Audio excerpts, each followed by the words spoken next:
Barbie Fortes update. And after ng guesting sa It's Showtime, ay kumain pa nga sila ng ramen. And kasama ni Barbie, sila Kailin at Clea. Sabi dito ni Clea, what a random lunch with these two. Good to see you, Barbie and Kailin. Takbo soon, please. You know.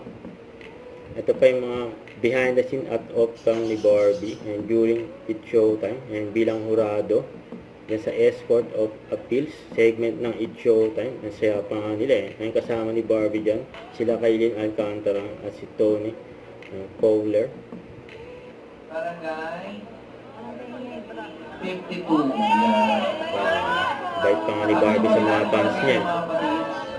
Barangay Ay nalaking pa nga niya si Kailin. May pangarap dito. Ay magkumare. Dahil tinawagan ka na, hindi pa. Ako, antayin mo lang. Ay nag-uusap yung tatlong hurado. Kasi marami kayo nakaline. May grabing inom mo. Ay, ito, ay Wala ni Barbie oh. kaso ano, ay hindi.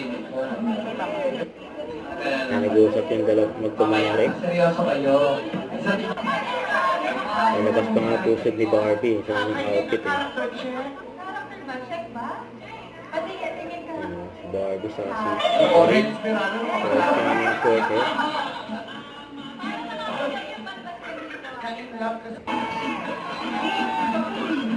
Nakaalis na. Yan sila Barbie. Ang ganyan kabait si Barbie oh.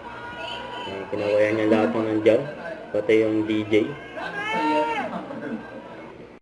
Don't forget to subscribe, click the notification bell for more updates. This is with Charlie Action Vlog. Stay tuned for more videos. See ya.